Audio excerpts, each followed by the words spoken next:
Hi, everyone. I'm Scott Hoke. Welcome to highlights of our coverage of the Mecum Glendale auction from State Farm Stadium. A guaranteed big money car is on the block now here at Mecum Glendale. It is none other than a 1969 Mustang Boss 429. Oh, what a great story behind these cars. We don't have the time to get into it, but a company by the name of CarCraft responsible for getting out the WD-40 and a shoehorn and getting that 429 down into the engine room. Had to do some re-engineering on the front suspension, but they did it. Now, this car, CarCraft number 2017, documented, original black jade paint, original black interior, original door plate. That's the plate going along the rocker panel. Those usually get scuffed up and scratched. So those are original, and the original Space Saver spare tire. And of course, the 429 rated at 375 horsepower, made more than that, and it was a homologation motor so that Ford could use that 429 when they went racing. Sold, 270 pounds of dollars sold. Thank you. Yeah, there's your new owner. And we'll move to 1957 Bel Air next. Oh, let me get my sunglasses. Ooh. Look at the shine on this Bel Air. Built by Hot Rod Dynamics. They went right through this, dropped in a 5.7 LS6, 405 horse. Automatic with overdrive. Original steel body. Give me 190. Give it one more try there. Got to talk to him into it like I had to talk. Oh, yeah, now you want me to go quick. 190. Yeah, sure. No? I know how you guys are. Hey, sir, give me 190. I think I can get 200 out of him. Give 190. 190. Give 190. That's our man Paul Duck there with the guy who's thinking about 190. Sometimes they'll go 187.5. Yes. You know. Oh, No. Hey, Buck 90's up there. 195. Did. Give 195. I'm out. Hey, tell him he needs to give I'll tell you 195. what, sir, I'll make you a deal. You give 195, I will not ask you again. If he bids 200, I won't even come back to you. Hey, no, here's the deal. He won't even come back to you if he doesn't bid. 195, if he bids 200, I won't He won't ask even you come back. again. Let's give If he doesn't 195. bid, you're gonna own it. If Hey. not, he's gonna be driving your car. Hey, give 192.5. 190. One more time. 195. I think he means it. 195? Yeah. One time? I agree. Want it? There is a thing called peer pressure here for sure. Textbook. $200,000. 200. I'll make you the same deal. You bid 200, I won't ask you again. You give 200. Give 200, yes? Anybody else? What's he going to do? Yeah. What do you think, Craig? One last try?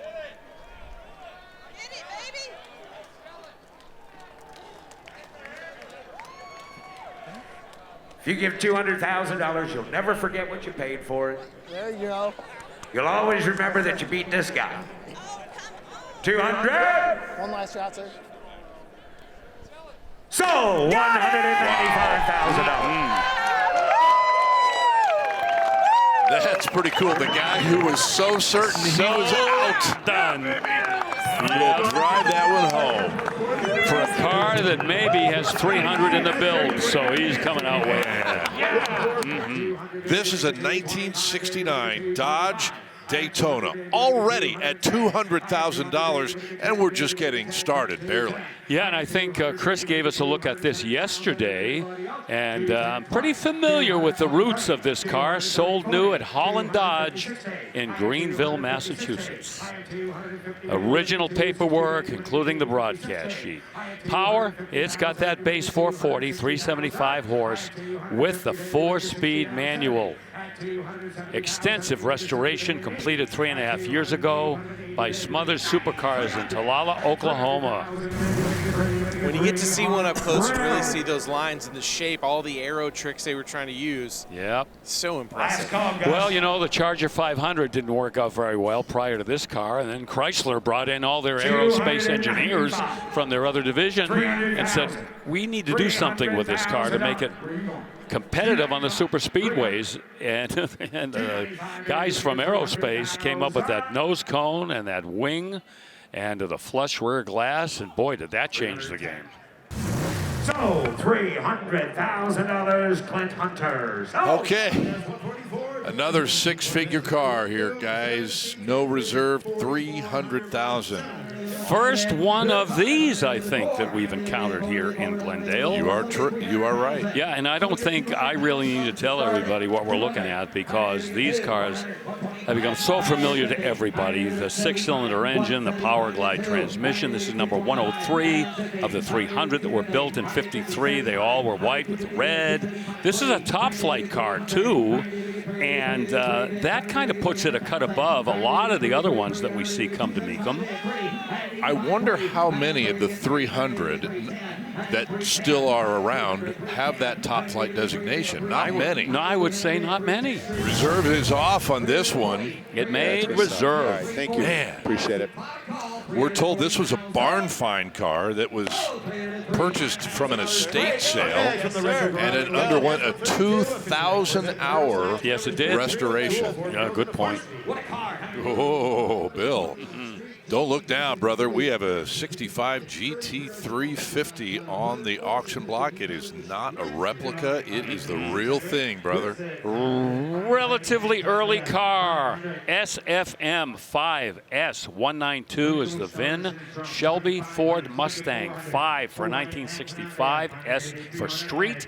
192, the production sequence, one of 521 street GT350s produced that year, the debut year. What a car. Boy, when these cars debuted, I remember it well. I was a little Shelby freak. I was a teenager. I bought the keychains, the T-shirts, the posters. Everything except the car. The slot cars, yeah. You know what? They were about $5,000 in 1965. Yeah. And you couldn't get a Galaxy puffed out to $5,000. These were expensive cars in 65. 65, 66, 67. Reserves off. Oh, someone just stole a Shelby. Wow. And there may still be more bidding on it. They put that Borg-Warner 4-speed in there. Pete Brock came up with that paint scheme, and the next thing you know, this is a car that just set the sports car world on its ear. Okay, everyone, take a deep breath and be prepared to watch the bidding go pretty high on this car. 2018, I think that may be an understatement. 2018 Ford GT. And you know, Scott, how we always say that a good way to gauge the value of a Ford GT from any of the previous generations from 2005 up, you look at the odometer. This one, 567 miles. Twin turbo, 3.5, EcoBoost V6, of course, with 647 horsepower. That is a marvel of engineering to get that much horsepower out of so small a V6 engine. 7-speed dual clutch. We know about all the success over the years the Ford GT had in endurance racing, specifically Le Mans. Back in the 60s, they were practically, well, they were unbeatable. 1966, 1967. And they went back again with an, the reserve came off at 700K. Wow. But they did go back to Le Mans with the new generation GT, and they won it again. $700,000 bid. $725,000. That's a crazy deal on this car for what we see him go for. Oh, indeed. It is. That's what shocked me, that it came off that early. 710. Sold. $700,000. And it hammers right there at $700,000. Coming down the lane. This is one of the cars, perhaps the car, that put Lamborghini on the performance map back in the 60s and into the early 70s. This is a Lamborghini Miura, and by all accounts, this is the first legit, air quotes, supercar. So close. It's the first transverse mounted engine supercar.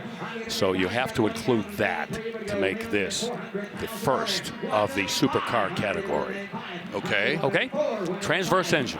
Got to mention that. As we've broken $1 million on the bidding, you know, so I think that qualifies as a supercar, Scott. I think you're right. Now, I want to point out one thing that Shannon actually noticed yesterday. The eyelashes on these headlamps is a very easy way to identify what era of Miura it is. From 66 to 71, they were on there on the 400Ps and the S's, and then later on the SV version in 1971 to the end of the run, they were not there. So quick way to identify which generation of Miura you're looking at. I so much prefer the eyelash version.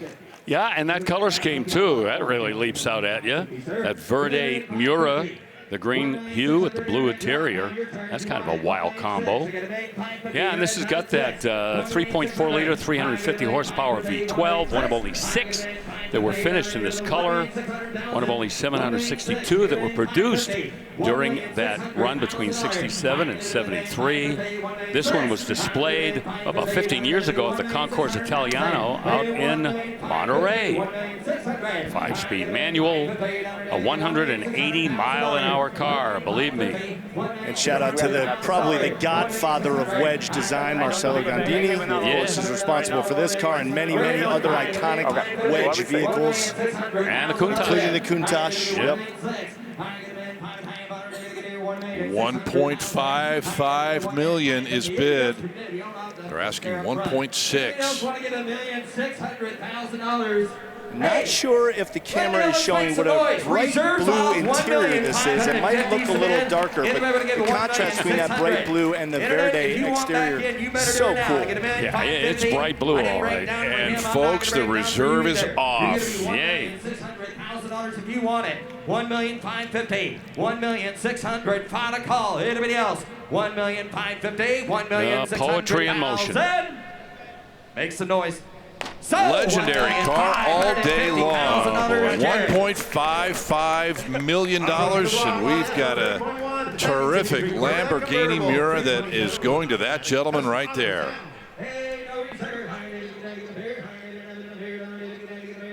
I'm really glad that car sold. Me too. Yes. You love to see a car like that get a new owner, and they'll be drinking champagne tonight. No doubt. There are Shelby Cobras in the house here in Glendale, and this is one of the premier Shelby Cobra Roadsters, 1966 427. Back in 1966, the 427 in the Cobra was 2 years old. It began with 427s, like that one, the side oiler. Then they switched to 428s before they went back to 427s. So this car right here was on the back end of that because of the chassis number. The 3355 tells you that they were kind of getting close to the end of the road. This is a wide-hipped street car. Now you see the big wide fenders in the back. Those were really designed for racing. And what the previous owner or the current consignor did was put racing-sized wheels and tires in the back to fill out the wheel wells. I love that because with the Sunburst Street version wheels, there's just too much space in the rear wheel wells, and this corrects it. Of course, it's a 4-speed manual like they all had, the top loader from Ford, the knockoff wheels. Those are the pin drive wheels, which would have been an upgrade on the street cars back then. As I mentioned, the Sunburst wheels were the ones that most street cars came with.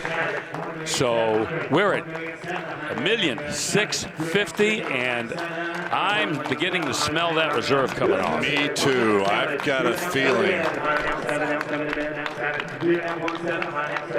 We knew it was a 7-figure car all day long. Yep. We got $1,675,000. And that's original. It's got the correct everything. You saw the splitter in the front grill opening there. Oh, there it is. Bada boom. You were right, Bill. Okay. Thank you, Don. Guys, we see a lot of the replicas come through here, but when you see an original one, it really is exquisite. Oh, boy, you said a mouthful, pal. Especially one in this condition, at this level of restoration. Anybody else? 1,675,000. 1,700,000. 1,675. Yep. So MSRP about $6,000. And you know, they didn't sell the last one until almost 1968. That's true. A lot of holdovers. Yep. But today, this one sells $1.675 million. Well, that'll do it for this edition of Mecum Accelerated from Glendale, Arizona. Thanks so much for watching. I'm Scott Hoke. So long, everybody.